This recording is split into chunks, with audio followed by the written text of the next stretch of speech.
Pernah ada pejabat berkata yang berhubungan dengan pengkritik-pengkritik di Indonesia itu, kalau memang mengkritik tidak suka dengan apa yang dilakukan, ya mestinya keluar saja dari negeri tercinta Indonesia ini.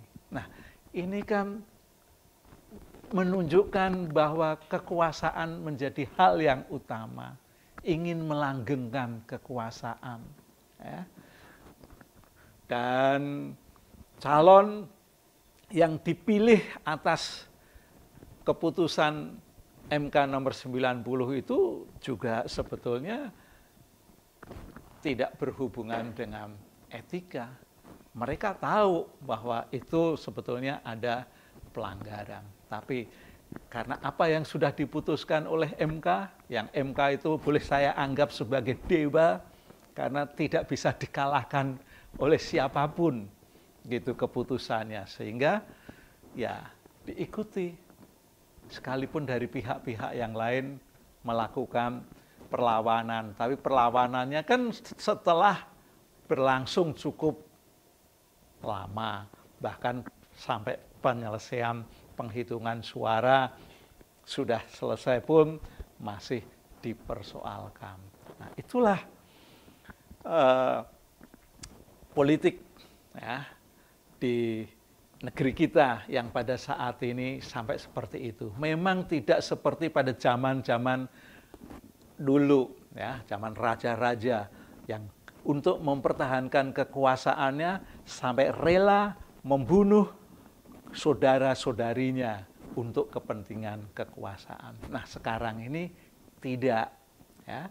Bahkan pemilu di Indonesia pun itu disoroti oleh dunia, baik negara-negara tertentu maupun lembaga yang namanya Perserikatan Bangsa-Bangsa. Itu juga yang berhubungan dengan HAM juga mempertanyakan, yang hingga saat ini sebetulnya tujuannya adalah melanggengkan kekuasaan yang saat ini dipimpin oleh Presiden Joko Widodo, terutama untuk pembangunan IKM supaya terus berlanjut, maka diteruskanlah oleh Presiden terpilih yang di dalamnya wakil Presiden terpilihnya adalah putra sulung Presiden saat ini.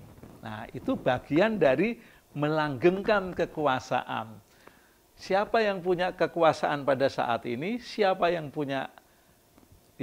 berkuasa saat ini, itulah yang diteruskan pada pemerintahan berikutnya.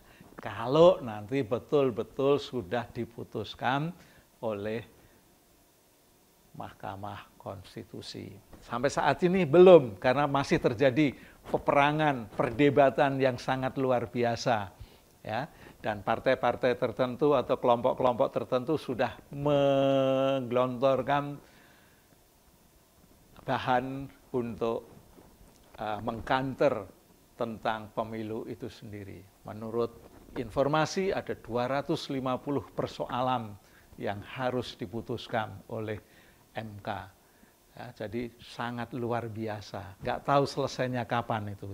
Yang penting itu terus berlangsung, dan juga mulai ada isu-isu tentang pelanggengan itu, terutama dari keluarga Presiden.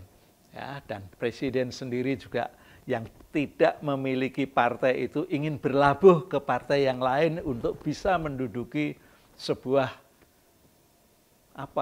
mahkota untuk berkuasa. Ya, tapi apakah bisa atau tidak? Yang penting pada saat ini sudah dinarasikan bahwa Presiden itu warga Golkar sejak lama. Sekalipun Presiden tidak pernah memberikan respon. Begitu. Nah, itulah kondisi tentang perpolitikan di Indonesia yang tampak menggunakan teori Machiavelli yang membedakan antara moral, etika dengan politik.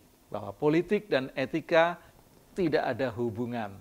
Ya, sama sekali bahwa etika itu berhubungan dengan moral, berhubungan dengan baik, berhubungan dengan buruk, benar, tidak benar, tapi kalau politik mesti berhubungan dengan kekuasaan. Dan kekuasaan itu perlu diperjuangkan, perlu dipertahankan kalau sudah dimiliki. Itulah ciri dari teorinya Machiavelli. Ya. Machiavelli ini sebenarnya orang yang sangat luar biasa pada masa itu, ya, dan sangat berpengaruh. Oke, sampai di sini kita bertemu, dan pada kesempatan yang lain kita akan membahas materi yang lain. Bye.